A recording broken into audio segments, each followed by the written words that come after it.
how are you all? It's me Swati Naidu and welcome to your favorite show Kalika. మరి ఈ రోజు మన స్టూడియోలో మనతో పాటు ఉన్నారు డాక్టర్ ఆళ్ళ సత్యనారాయణ రెడ్డి గారు.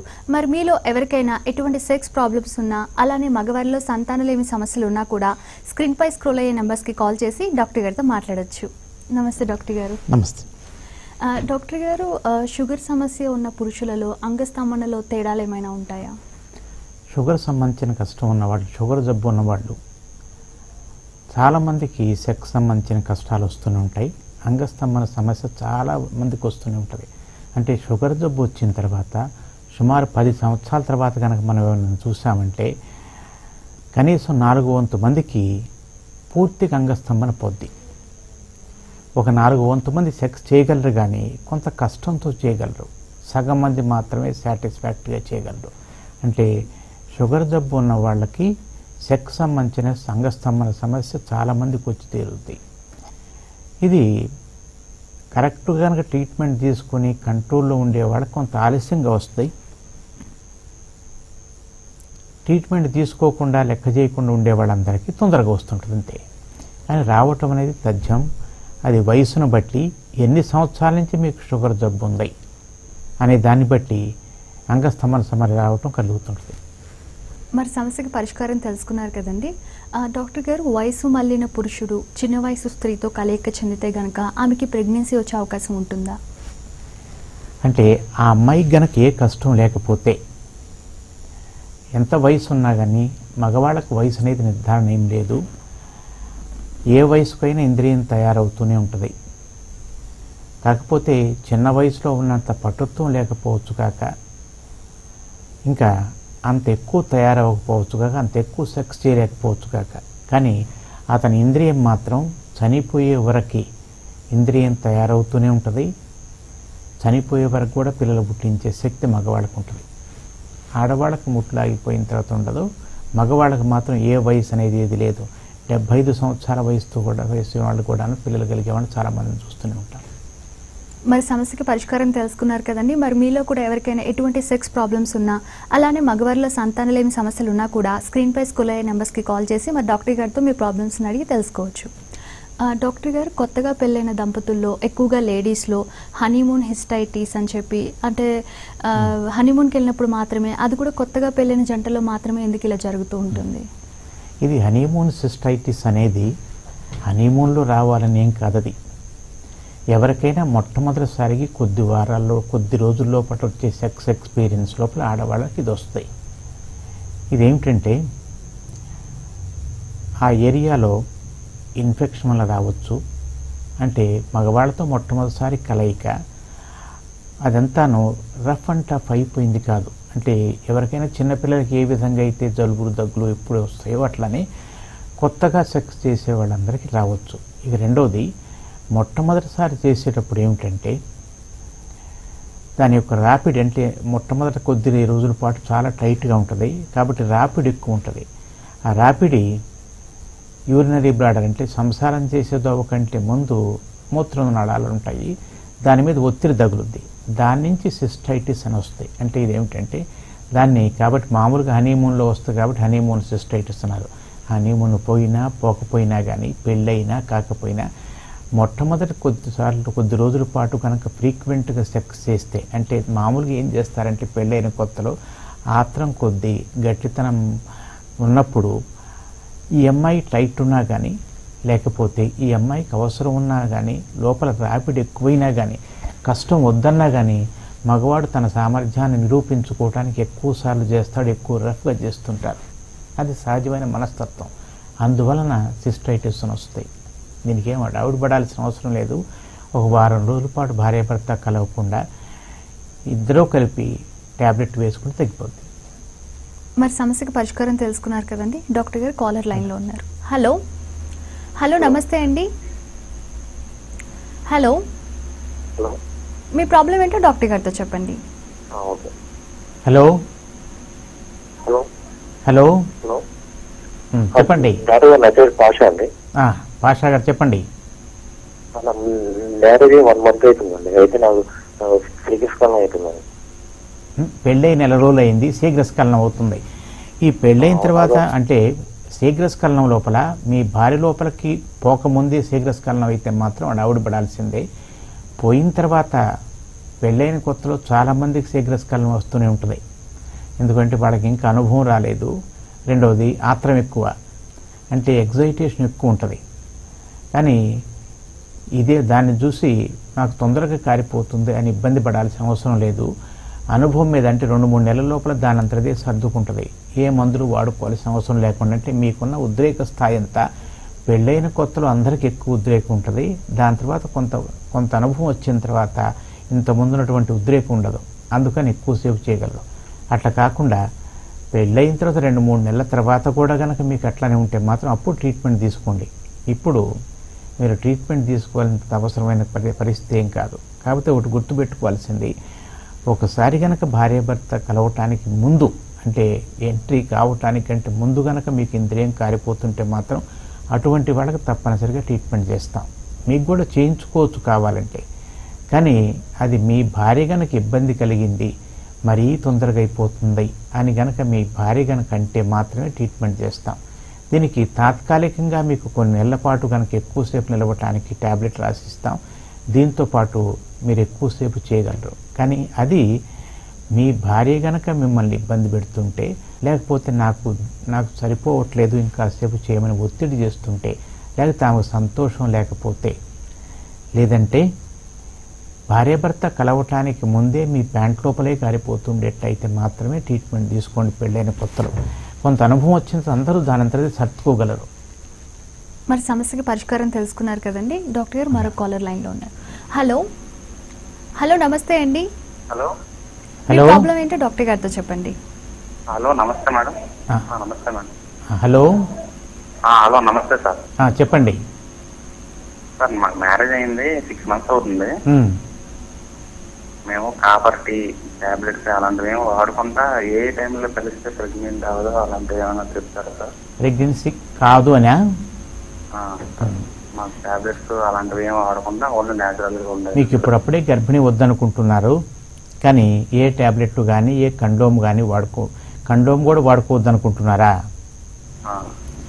అంటే కొత్తలో పెళ్ళయిన తర్వాత పిల్లలు కలగకుండా కాపర్ టీ కానీ ఫ్యామిలీ ప్లానింగ్ ట్యాబ్లెట్ కానీ వేసుకోవడానికి ఇష్టం లేదంటున్నారు.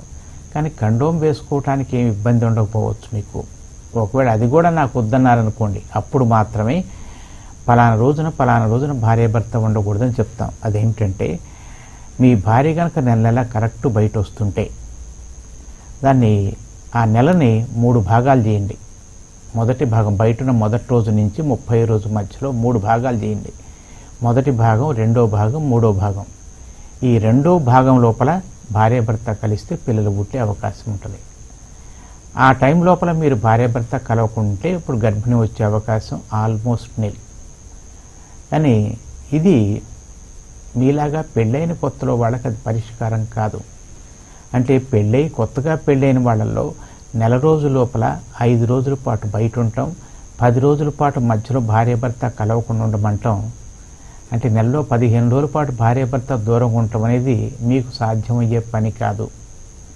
అట్లా కలవద్దని చెప్పటం కూడా మాకు సమంజసం అనిపించదు.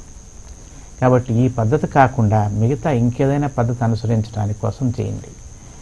అనదర్ ఇంకో టెక్నిక్ ఏమిటంటే, మిగతా రోజులంతా మామూలుగా ఉండి ఆ మధ్య రోజుల్లో మాత్రం భార్యాభర్త కలవాలనుకున్నప్పుడు మీరు మీ ఇంద్రియాన్ని బయట వదిలేస్తే అప్పుడు కలగకుండా ఉండే అవకాశం ఉంటుంది. కానీ ఇది 100% షూర్ కాదు. కానీ కొంతలో కొంత మీకు మెరుగైంది. కానీ వీటికన్నిటికంటే తేలికైంది కండోమ్ వేసుకోవడం మంచి పద్ధతి. అయినా మీరు నేను అన్ని రోజుల పాటు నేను భార్యాభర్త దూరంగా ఉండగలము అని అనుకుంటే మాత్రమే మీరు ఈ పద్ధతి అలవాటు పడండి. మరి సమస్యకు పరిష్కారం తెలుసుకున్నారు కదండి. డాక్టర్ గారు, సిఫిలిస్ వ్యాధి అంటే ఏమిటి? అంటే ఆ వ్యాధి ఎందువల్ల వస్తుంది, దాని లక్షణాలు ఎలా ఉంటాయి? సిఫిలిస్ వ్యాధి అనేది ఒక ఇన్ఫెక్షన్ ఉన్న వాళ్ళ నుంచి రెండో వాళ్ళకి వచ్చేది. అది సెక్స్ ద్వారానే వస్తుంది, మిగతా ఏ విధంగానూ రాదు.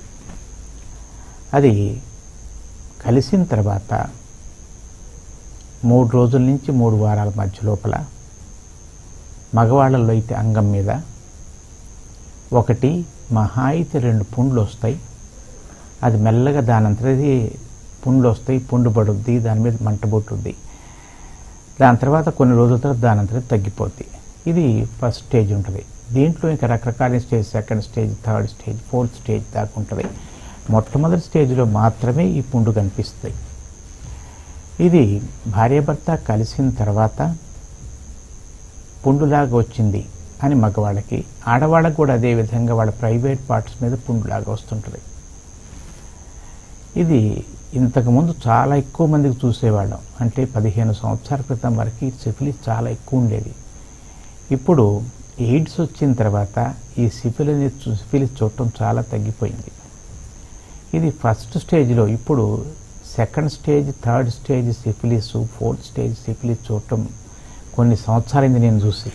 అంటే అంతకుముందు 25 ఏళ్ల క్రితం అన్ని రకాలైన స్టేజ్లు చూసేవాళ్ళం. అంటే సిఫిలిస్ అనేది ప్రతి ఒక్క భాగాన్ని చెడగొట్టేస్తాయి.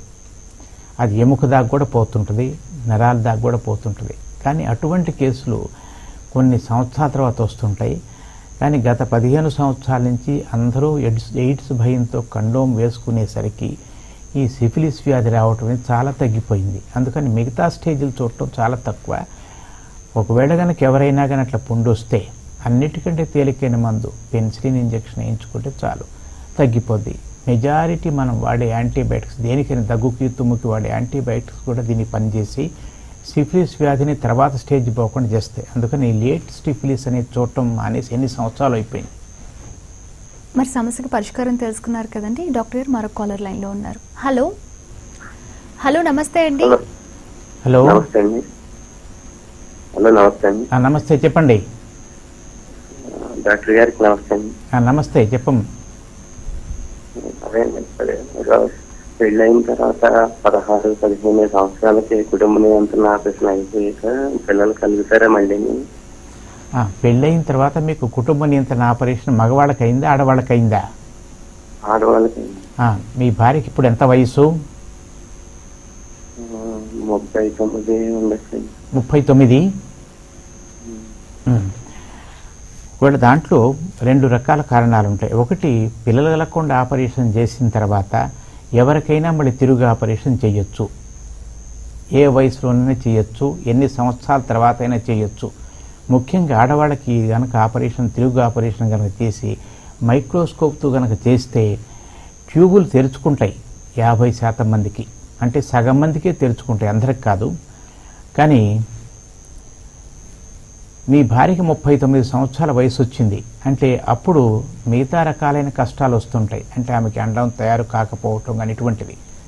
అంటే మామూలు వయసు, మామూలు మనుషులు కూడా 39 సంవత్సరాల వయసు వచ్చాక పిల్లలు కలిగే అవకాశం తక్కువ ఉంటుంది.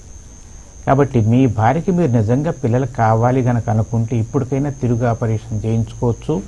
దాని సక్సెస్ 50% దాకా ఉంటుంది. ఒకవేళ కనుక అది సక్సెస్ఫుల్గా లేకుండా ట్యూబులు కనుక తెరుచుకోకపోతే ఆపరేషన్ చేసిన తర్వాత కూడా మీరు టెస్ట్ ట్యూబ్ బేబీ విధానం ద్వారా మీ భార్యకి గర్భిణీ తెచ్చుకునే అవకాశం ఉంది. కాకపోతే వయసు కొంత ఆలస్యమైంది కాబట్టి సక్సెస్ రేట్ తక్కువ ఉంటుంది. అంతేగాని మీ భార్యకి పిల్లలు కావాలి అని కనుక మీరు నిర్ణయం చేసుకుంటే మీకు పిల్లలు కలిగే విధంగా చేయొచ్చు. తిరుగు ఆపరేషన్ చేయొచ్చు మీకు. మరి సమస్యకు పరిష్కారం తెలుసుకున్నారు కదండి. డాక్టర్ గారు మరొక కాలర్ లైన్లో ఉన్నారు. హలో హలో నమస్తే అండి. నమస్తే అండి. హలో డాక్టర్ గారు నమస్తే. నమస్తే, చెప్పండి. సార్, నాకు పెళ్ళయి 1.5 year అవుతుందండి. అయితే నాకు అంగం స్పందించినప్పుడు చర్మం వెనక్కి వెళ్ళట్లేదు. దానివల్ల కొంచెం పెయిన్ అనేది వస్తుంది. ఫస్ట్ టైంకి ఏ ఇబ్బంది ఉండట్లేదు, సెకండ్ టైంకి వచ్చేటప్పుడు కొంచెం పెయిన్ వస్తుంది. చర్మం చుట్టూ పగులు రావడం ఒకటి. అలాగే ఒక్కసారి నుంచి ఇంకోసారి ట్రై చేస్తున్నప్పుడు త్వరగా మెత్తబడిపోతుంది. అంటే పెయిన్ వల్ల అని అనుకుంటున్నాను నేను. మొట్టమొదటి తెలుసుకోండి, మీకు చర్మం గనక వెనక్కపోకపోతే పెళ్ళైన తర్వాత 1.5 సంవత్సరాల పాటు ఇప్పటిదాకా కండోమ్ కనుక వేసుకోకుండా ఉంటే ఇన్ని రోజుల పాటు అది బయటపడకుండా ఉండదు. మొట్టమొదటి మీరు అనుకునేది చర్మం వెనక్కపోవట్లేదు అన్నారు. కానీ చర్మం వెనక్కపోకపోతే కష్టాలు వచ్చేదంతా మొట్టమొదటి కొద్ది రోజుల్లో, అది కూడా కండోమ్ వేసుకోకపోతే. కానీ మీకు పెళ్ళైన 1 సంవత్సరాల తర్వాత కూడా మీకు అంగస్తంభన కూడా కొంత తగ్గుతుంది, కింద పగిలినట్టు ఉంది అంటున్నారు. కాబట్టి మీరు ఒకసారి మీకు షుగర్ జబ్బు ఏమైనా వచ్చిందో పరీక్ష చేయించుకోండి. అట్లా వచ్చినప్పుడు కొంతమందికి పగిలే విధంగా ఉంటుంది, దాంతోపాటు అంగస్తంభన కూడా తగ్గిపోద్ది. కానీ ఒకవేళ నిజంగా మీకు ఈ రెండిట్లో ఏ విధమైన వచ్చినా కానీ సర్కంసిషన్ సుంతిలాగా చేయించుకోండి చాలు. చిన్న ఆపరేషన్ సుంతి అని మన పూర్వచర్మం అంతా కట్ చేసి తీసేస్తే మీకు ఈ సెక్కు సంబంధించిన కష్టం తగ్గిపోద్ది. దానికి ఎంత అసలు ఆలోచన చేయాల్సిన అవసరం కానీ అడగాల్సిన అవసరం కానీ లేదు. కానీ మొట్టమొదటి మీరు తెలుసుకోవాల్సింది, మీకు చర్మం వెనక్కపోకపోవటం వలన గట్టితనం తగ్గిపోతుందా, లేకపోతే ఇంకా మిగతాది ఏదైనా కారణాలుండి, అంటే అక్కడ ఇన్ఫెక్షన్ ఉండి కానీ లేకపోతే షుగర్ వచ్చి కానీ మీకు ఈ విధంగా అంగస్తంభన లేకపోవటం కానీ పగులుతుందో కానీ చూపించుకోవాల్సి ఉంటుంది. మరి మీ సమస్యకి పరిష్కారం తెలుసుకున్నారు కదండి. డాక్టర్ గారు మరొక కాలర్ లైన్లో ఉన్నారు.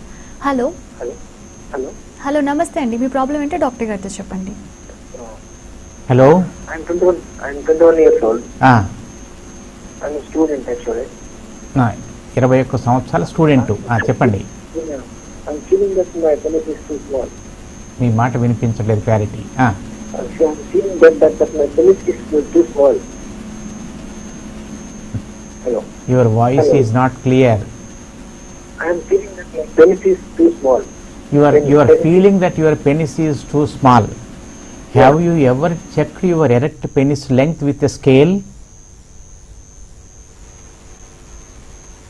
Have you measured your erect penis with a scale? Okay, call కట్టేసి. ఈ అబ్బాయి చెప్పేది తన అంగం చాలా చిన్నదిగా ఉందని అనుకుంటున్నాడు. అంటే అనుకోవటం వేరు, నిజం వేరు. అందరూ ఇదే మాట చాలా కామన్గా అడుగుతూనే ఉంటారు.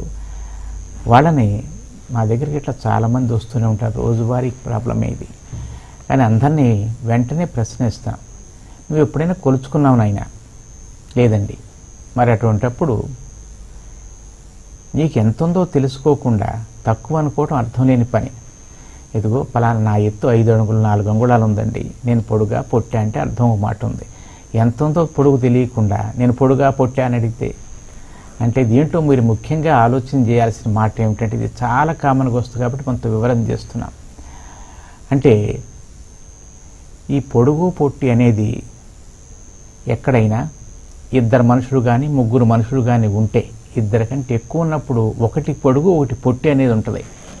కానీ అసలు 2 అనేది సంసారంలో ఉండవు. సంసారంలో ఉండేది ఒకటే. కాబట్టి ఒకటను కూడా పొడుగు పొట్టి అనే ప్రసక్తి లేదు. మీరేమైనా ఏదైనా పరుగు పందెం కానీ లేదా పొడుగు పందెం కానీ పెట్టుకున్న మనుషులు కారు. మీరు మీ భార్య ఉన్నప్పుడు మీ భార్యకి ఒకటే ఉంటుంది అది. కాబట్టి మీది పొడుగు పొట్టి అనేది ఆలోచన చేయాల్సిన అవసరం లేదు, మీకు ఉంది అంతంతే. ఇక ఈ పొడుగు అనేది ప్రతి ఒక్కళ్ళు నాకు తక్కువ అంటే ప్రతి ఒక్క మనిషి నాకు తక్కువ అనుకుంటూనే ఉంటారు. అంటే ఎంత పొడుగున్నవాడు నాకు తక్కువ అని అంటారు. అంటే ఉదాహరణకు 4 అంగుళాల వాడు 4.5 అంగుళాల వాడు చూసి వాడిది ఎక్కువ అనుకుంటాడు.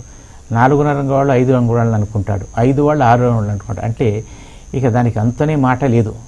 దీనికి ఎంత కావాలి అనేది కనీసం గట్టితనం వచ్చిన తర్వాత 3 అంగుళాలు ఉంటే చాలు. అంతకంటే ఎక్కువనంత మాత్రాన మీకేం ఉపయోగం ఉండేది కాదు, మీరు ఎక్కువ చేయగలిగేది కాదు, ఎక్కువ సెక్స్ సామర్థ్యం ఉండేది కాదు. అంటే ఒక మాటలో చెప్పాలంటే కనీసం 3-4 ఇంచులు అంటే గట్టితనం వచ్చిన 3-4 అంగుళాల కంటే ఎక్కువ ఉన్నది చూసుకోవటానికి కానీ చేసుకోవడానికి పనికి వచ్చేది కాదు.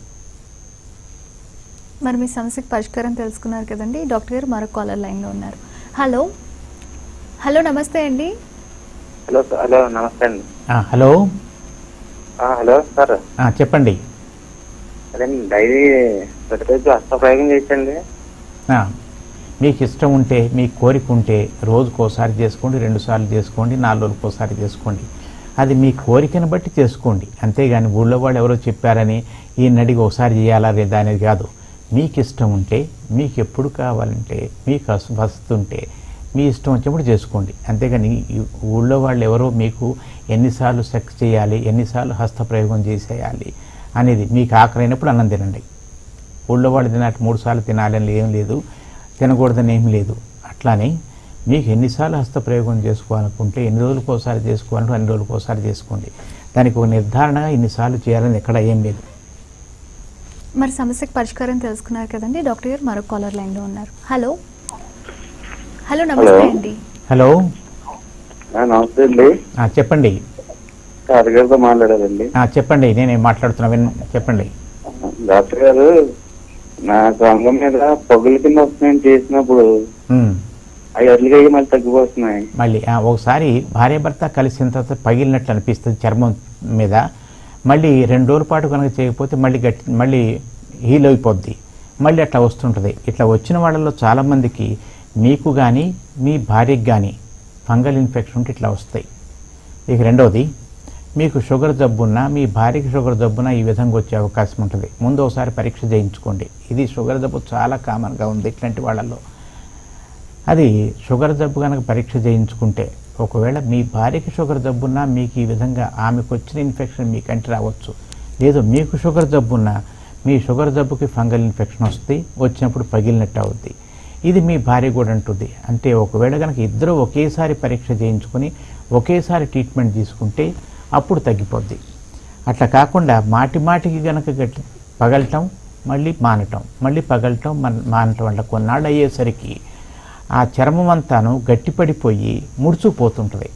ఒకవేళ అట్లా నిజంగా ముడుచుకుపోయిందంటే అప్పుడు మీరు సర్కంసిషన్ అనే సుంతి లాంటి ఆపరేషన్ చేయించుకోవాల్సి వస్తుంది. మరి సమస్యకు పరిష్కారం తెలుసుకున్నారు కదండి. డాక్టర్ గారు మరో కాలర్ లైన్ లో ఉన్నారు. హలో మేడం గారు. నమస్తే అండి. నమస్తే అండి. చెప్పండి సార్. డాక్టర్ గారు, నేను ఒకసారి సెక్స్ లో తప్ప రెండోసారి మళ్ళీ పాల్గొనలేకపోతున్నానండి. ఈ పెళ్లి ఎన్ని సంవత్సరాలు అయింది? నాకు 28 సంవత్సరాలు సార్. 28 సంవత్సరాలు. సరే, పెళ్ళి అయిందా? పెళ్ళి అవ్వలేదు సార్ నాకు ఇంకా. మొట్టమొదటి నేర్చుకోవాల్సింది ఏమిటంటే సెక్స్ చేయటానికి ఒకసారి కనుక భార్య భర్త కలిసిన తర్వాత మళ్ళీ రెండోసారి సెక్స్ చేయటానికి కోసమని కొంత టైం పట్టుద్ది. అది వయసును బట్టి మీకున్న సెక్స్ అనుభవాన్ని బట్టి ఉంటుంది.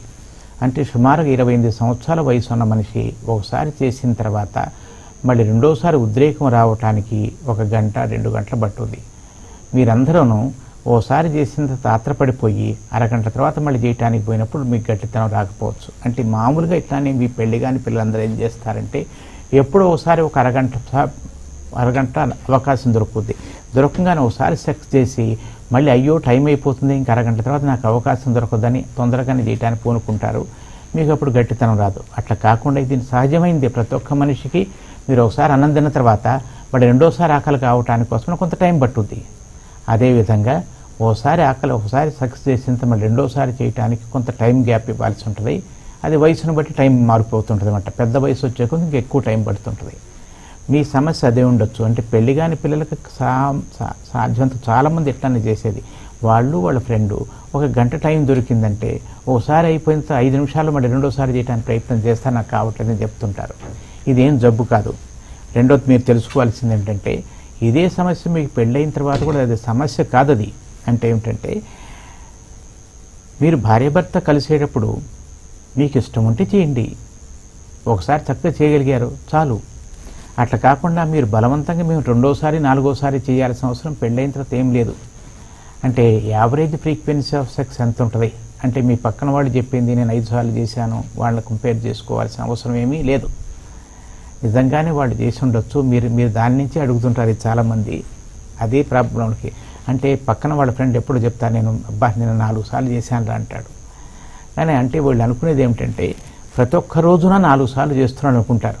అట్లా కాకుండా ఏదో నెలకో 2 నెలలకు ఒకసారి 4 సార్లు చేశాడు, సంవత్సరానికి ఒకసారి చేశాడు, కానీ మిగతా దాని తర్వాత ముందు 4 రోజుల పాటు చేయలేదు అనేది మీరు పట్టించుకోరు. కాబట్టి యావరేజ్ అనేది ప్రతి ఒక్క మనిషికి ఒకటే విధంగా ఉంటుంది. యావరేజ్గా పెళ్ళైన కొత్తలో రోజుకోసారి చేస్తుంటారు. అది కూడా చాలామంది చేయట్లేదు ఈ మధ్య. అంటే మీరు ఒకసారి వచ్చింది రెండోసారి రావట్లేదు అనేది ఇది మీరు ప్రస్తుతం మీరున్న ఇవాళున్న పరిస్థితుల్లో మీకున్న అవకాశాన్ని బట్టి అది కష్టం అనిపిస్తుంది. కానీ నిజంగా పెళ్ళైతే ఇది కష్టం అనేదే కాదు. మరి సమస్యకి పరిష్కారం తెలుసుకున్నారు కదండి. అండ్ థ్యాంక్ యూ డాక్టర్ గారు. ఈరోజు మన కలయిక షోలో కాల్స్ అడిగిన క్వశ్చన్స్ అన్నిటికీ చాలా చక్కని పరిష్కారాలు తెలియజేశారు. థ్యాంక్ యూ అండి. మరి చూసారు కదండి, ఇది ఇవాళ మన కలయిక షో. మరి అలానే కాల్ చేసి సమాధానాలు తెలుసుకున్నారు కదా. మరి నెక్స్ట్ షోలో మళ్ళీ కలుద్దాం. అంతవరకు చూస్తూనే ఉండండి నెంబర్ 1 న్యూస్ ఛానల్. నేను మీ స్వాతి నాయుడు. Thank you. నమస్తే.